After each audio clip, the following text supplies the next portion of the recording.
नमस्कार, आपका स्वागत है हमारे चैनल में।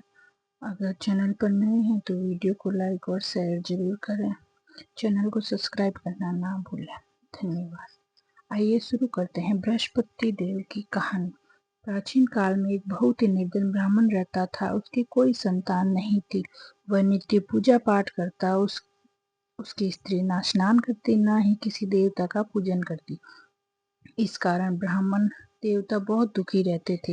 भगवान की कृपा से ब्राह्मण के यहाँ एक कन्या उत्पन्न हुई। कन्या बड़ी होने लगी। प्रातः स्नान करके वह भगवान विष्णु को जल अर्पित करती।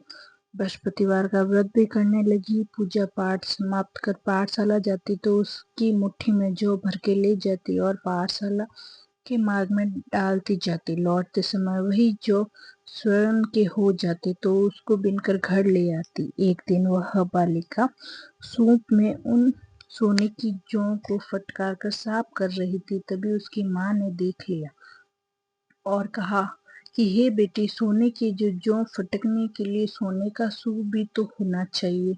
दूसरे दिन गुरुवार था। कन्या ने व्रत रखा और बृहस्पति देव से सोने का सूप देने की प्रार्थना की। बृहस्पति देव ने उसकी प्रार्थना स्वीकार कर ली। रोजाना की तरह वह कन्या जो फैलाती हुई पाठशाला चली जाती। पाठशाला से लौटकर जब वह जौ बिन रही थी तो बृहस्पति देव की कृपा से उसे सोने का सूप मिला।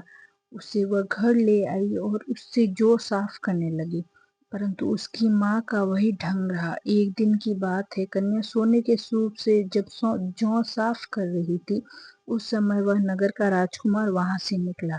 कन्या के रूप में और कार्य को देखकर वह उस पर मोहित हो गया। महल आकर वह भोजन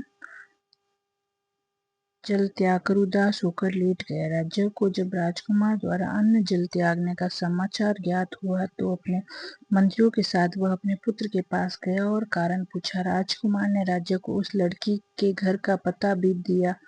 मंत्री उस लड़की के घर गया। मंत्री ने ब्राह्मण के समक्ष राजा की ओर से निवेदन किया। कुछ ही दिन बाद ब्राह्मण की कन्या का विवाह राजकुमार के साथ संपन्न हो गया। कन्या के घर से जाते ही ब्राह्मण के घर में पहले की भांति गरीबी का निवास हो गया। एक दिन दुखी होकर ब्राह्मण अपनी पुत्री से मिलने गया। बेटी ने पिता की अवस्था को देखकर अपनी माँ का हाल पूछा। ब्राह्मण ने सभी का हाल कह सुनाया। कन्या ने बहुत सा धन देकर अपने पिता को विदा कर दिया, लेकिन कुछ ही दिन बाद फिर वही हाल हो गया। ब्राह्मण फिर अपनी कन्या के यहाँ गया और सभी हाल कह तो पुत्री बोली, हे पिताजी, आप माताजी को यहाँ लिया लाओ। मैं उन्हें एक विधि बता दूंगी जिससे गरीबी दूर हो जाएगी। ब्राह्मण देवता अपनी स्त्री को लेकर अपनी पुत्री के पास राजमहल पहुंची तो पुत्री अपनी माँ को समझाने लगी, हे माँ, तुम्हें प्रातः काल स्नान आदि करके विष्णु भगवान का पूजन करो तो सब दरिद्रता दूर हो जाएगी। परंतु उसकी माँ ने उसकी एक भी बात नहीं मानी। वह प्रातःकाल उठकर अपनी पुत्री की बची जूठन को खा लेती। एक दिन उसकी पुत्री को बहुत गुस्सा आया। उसने अपनी माँ को एक कोठरी में बंद कर दिया। प्रातः उसे स्नान आदि करा के पूजा पाठ करवाए तो उसकी माँ की बुद्धि ठीक हो गई। उसके बाद वह नित्य से पूजा पाठ करने लगी और प्रत्येक बृहस्पतिवार को व्रत करने लगी। इस व्रत के प्रभाव से मृत्यु के बाद वह स्वर्ग को गई। वह ब्राह्मण भी सुख पूर्वक इस लोक का सुख भोगर स्वर्ग को प्राप्त हुआ। इस तरह कहानी कहकर साधु बने देवता वहां से लोप हो गए। धीरे धीरे समय व्यतीत होने लगा। फिर बृहस्पतिवार का दिन आया। राजा जंगल से लकड़ी काटकर शहर बेचने गया। उसे वह दिन और दिनों से अधिक धन मिला। राजा ने चना गुड़ आदि लाकर बृहस्पतिवार का व्रत किया। उस दिन से उसके सभी क्लेश दूर हो गए। परंतु जब अगले गुरुवार का दिन आया तो वो बृहस्पतिवार का व्रत करना भूल गया। इस कारण बृहस्पति भगवान नाराज हो गए। उस दिन उस नगर के राजा ने विशाल यज्ञ का में घोषणा करवा दी कि सभी मेरे यहाँ भोजन करने आवे, किसी के घर चूल्हा न जले। इस आज्ञा को जो न मानेगा उसको फांसी दे दी जाएगी। राजा की आज्ञा अनुसार राज्य के सभी वासी राजा के भोज में सम्मिलित हुए, लेकिन लकड़हारा कुछ देर में पहुंचा, इसलिए राजा ने उसको अपने साथ महल ले गए। जब राजा लकड़हारे को भोजन करा रहे थे तो रानी की दृष्टि उस खूंटी पर पड़ी जिस पर उसका लकड़ हार लटका हुआ था। उसे हार खूंटी पर लटका दिखाई नहीं दिया। रानी को निश्चय हो गया कि मेरा हार इस लकड़हारे ने चुरा लिया है। उसी समय सैनिक बुलाकर उसको जेल में डलवा दिया। लकड़हारा जेल में विचार करने लगा, न जाने कौन से पूर्व जन्म के कर्म से मुझे ये दुख प्राप्त हुआ है, और जंगल में मिले साधु को याद करने लगा। तत्काल बृहस्पति देव ने साधु के रूप में प्रकट हो गए और कहने लगे, अरे मूर्ख, तूने बृहस्पति देवता की कथा नहीं की, उसी कारण तुझे यह दुख प्राप्त हुआ है। अब चिंता मत कर, बृहस्पतिवार के दिन जेल खाने के दरवाजे पर तुझे 4 पैसे पड़े मिलेंगे। उसमें से तू बृहस्पतिवार की पूजा करना, तो तेरे सभी कष्ट दूर हो जाएंगे। अगले बृहस्पतिवार को उसे जेल के द्वार पर 4 पैसे मिले।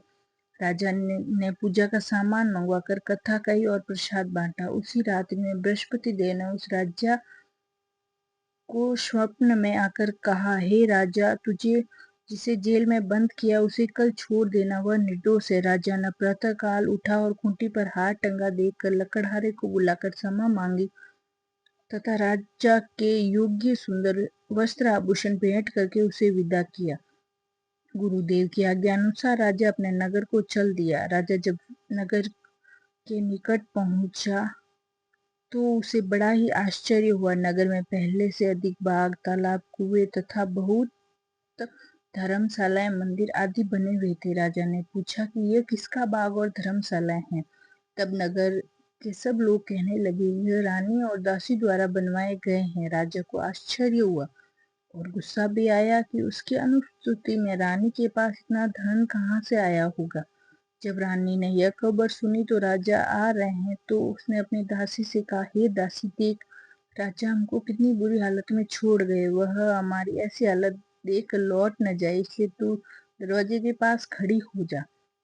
रानी की आज्ञा अनुसार दासी दरवाजे के पास खड़ी हो गई और जब राजा पास आई तो अपने साथ महल पीलीवा लाई। तब राजा ने क्रोध करके अपनी तलवार निकाली और पूछने लगा, बताओ, यह धन तुम्हें कैसे प्राप्त हुआ। तब रानी ने सारी कथा कह सुनाई। राजा ने निश्चय किया कि मैं रोज दिन में 3 बार कहानी कहा करूंगा और रोज व्रत किया करूंगा। अब हर समय राजा के दुपट्टे में चने की दाल बंधी रहती तथा दिन में 3-4 बार कथा कहते। एक रोज राजा ने विचार किया कि चलो अपनी बहन के यहाँ हो आऊं। इस तरह निश्चय कर राजा घोड़ी पर सवार हो गए, अपनी बहन के यहाँ चल दिए। मार्ग में उसने देखा कि वह कुछ आदमी एक मुर्दे को लिए जा रहे हैं। उन्हें रोककर राजा कहने लगे, अरे भाइयों, मेरी बृहस्पतिवार की कथा सुन लो। वे बोले, अपना तो आदमी मर गया, इसको अपनी कथा की पड़ी है। परंतु कुछ आदमी बोले, अच्छा चलो, हम तुम्हारी कथा भी सुनेंगे। राजा ने दाल निकाली और कथा कहानी शुरू कर दी। जब कथा आधी हुई तो मुर्दा हिलने लगा। जब कथा समाप्त हुई तो राम राम करके वह मुर्दा खड़ा हो गया। राजा आगे बढ़े, उन्हें चलते चलते शाम हो गई। आगे मार्ग में जब एक किसान खेत से हल चलाता मिला, राजा ने उससे कथा सुनने का आग्रह किया, लेकिन वह नहीं माना। राजा आगे चल दिया। राजा के हटते ही बैल पछाड़ खाकर गिर गए तथा किसान के पेट में बहुत जोर से दर्द होने लगा। उसी समय किसान की माँ रोटी लेकर आई। उसने जब देखा तो उसके पुत्र को सब हाल पूछा। बेटे, सभी हाल बता दिया। बुढ़िया दौड़ी दौड़ी उस घुड़सवार के पास पहुंची और उससे बोली, मैं तेरी कथा सुनूंगी, तो अपनी कथा मेरे खेत पर ही चलकर कहना। राजा ने लौटकर बुढ़िया के खेत पर जाकर कथा कही, जिससे सुनते ही बैल खड़े हो गए तथा किसान के पेट का दर्द भी बंद हो गया। राजा अपनी बहन के घर पहुंचा। बहन ने भाई की खूब मेहमानी की। दूसरे रोज प्रातःकाल राजा जागा तो देखा कि सब लोग भोजन कर रहे हैं। राजा ने अपनी बहन से पूछा, कोई मनुष्य जिसने भोजन नहीं किया जो मेरी बृहस्पतिवार की कथा सुन ले। बहन बोली, हे भैया, यह देश ऐसा ही है। यहाँ लोग पहले भोजन करते हैं, बाद में कोई अन्य काम करते हैं। फिर वह एक कुमार के घर गई जिसका लड़का बीमार था। उसे मालूम हुआ कि उसके यहाँ 3 दिन से किसी ने भोजन नहीं किया। रानी ने अपने भाई की कथा सुनने के लिए कुमार से कहा। वह तैयार हो गया। राजा ने जाकर बृहस्पतिवार की कथा कही, जिससे उसका लड़का ठीक हो गया। अब तो राजा को प्रश्न होने लगी। एक दिन राजा ने अपनी बहन से कहा, हे बहन, मैं अब अपने घर लौट जाऊंगा, तुम भी तैयार हो जाओ। राजा की बहन ने अपनी सास से अपने भाई के साथ जाने की आज्ञा मांगी। सास बोली, हाँ चली जा, मगर अपने लड़के को मत ले जाना, क्योंकि तेरे भाई के कोई संतान नहीं होती। बहन ने अपने भाई से कहा, हे भैया, मैं तो चलूंगी, मगर कोई बालक नहीं जाएगा। अपनी बहन को भी छोड़कर दुखी मन से राजा अपने नगर को लौट आया। राजा ने अपनी रानी को सारी कथा बताई और बिना भोजन किए वह सैया पर लेट गया। रानी बोली, हे प्रिय, बृहस्पतिवार देव ने हमें सब कुछ दिया है, हमें संतान अवश्य देंगे। उसी रात बृहस्पति देव ने राजा को सपने में कहा, हे राजा, उठ, सभी सोच त्याग दे, तेरी रानी गर्भवती है। राजा को यह जानकर बड़ी खुशी हुई। 9वें महीने में रानी के गर्भ से एक सुंदर पुत्र पैदा हुआ। तब राजा बोले, हे रानी, स्त्री बिना भोजन के रह सकती हैं, परंतु बिना कहे नहीं रह सकती। जब मेरी बहन आए तो तुम उससे कुछ मत कहना। रानी ने हाँ कर दी। जब राजा की बहन ने यह शुभ समाचार सुना तो वह खुश हुई तथा बधाई लेकर अपने भाई के यहाँ आई। रानी ने जब उसे आने का उल्लाना दिया तब भाई अपने साथ ला रहे थे, तब तब टाल दिया। उसके साथ मैं आई और आज अपने आप ही भागी भागी बिन बुलाई आ गई। तो राजा की बहन बोली, भाई, मैं उस प्रकार न करती तो तुम्हारे घर औलाद कैसे होती।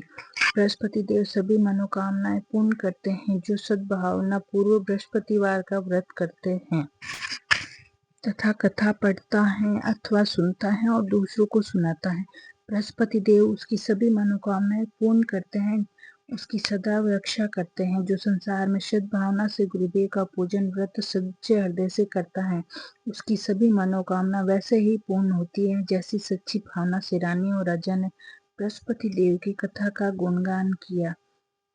तो सभी इच्छाएं बृहस्पति देव ने पूर्ण की। अनजाने में भी बृहस्पति देव की उपेक्षा न करें, ऐसा करने से सुख शांति नष्ट हो जाएगी। इसलिए सबको कथा सुनने के बाद प्रसाद लेकर जाना चाहिए।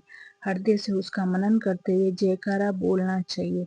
इति श्री बृहस्पतिवार व्रत कथा।